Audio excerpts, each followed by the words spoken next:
पटकन होणारा खमंग कुरकुरीत आंबट गोड तिखट असा पातळ पोह्यांचा चिवडा आज आपण बनवणार आहोत। अर्धा किलो पातळ पोहे आपण चाळणीने चाळून घेऊया।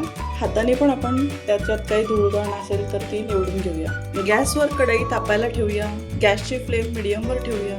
स्वच्छ निवडून चाळून घेतलेले अर्धा किलो पातळ पोहे आता आपण मध्यम गॅसवर मीडियम फ्लेमवर याला भाजून घेऊया।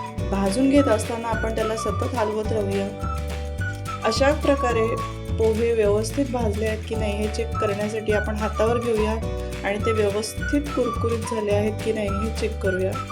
असे इतके कुरकुरीत होईपर्यंत आपण पातळ पोहे भाजून घेऊया। पातळ पोह्यांच्या चिवड्यासाठी आता आपण खमंग अशी फोडणी बनवूयात। कढईमध्ये आपण 3 ते 4 पळी तेल घालूया। गॅसची फ्लेम मीडियमवर ठेवूया। तेल तापलं की यामध्ये आपण 100 ग्रॅम शेंगदाणे लालसर रंग येईपर्यंत तळून घेऊया। तळलेले शेंगदाणे आपण पोह्यांवर घालूया।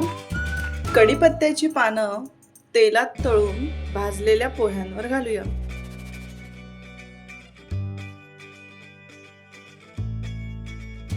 गॅसची फ्लेम मीडियमवर ठेवूया। तेलामध्ये आता आपण 4 चमचे मोहरी घालूया। मोहरी तडकली की त्यामध्ये आपण 4 चमचे जिरं घालूया। जिरं छान फुललं की यामध्ये आपण 10 ते 12 हिरव्या मिरच्या बारीक चिरून घालूया। हिरवी मिरचीचं प्रमाण आवडीप्रमाणे कमी जास्त करू शकतो। मिरच्या छान मंद गॅसवर आपण खरपूस होईपर्यंत तळून घेऊया। हिरव्या मिरच्या लो फ्लेमवर छान खरपूस भाजून झालेल्या आहेत। आता यामध्ये आपण चवीनुसार मीठ घालूया।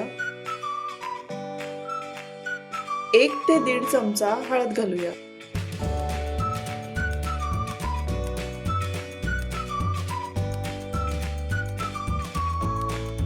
गॅस आता आपण बंद करूया। ही बनवलेली फोडणी आपण भाजक्या पोह्यांवर घालूया।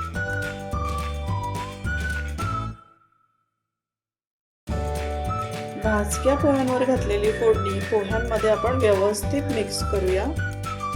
यामध्ये 2 चमचे पिठी साखर घालूया।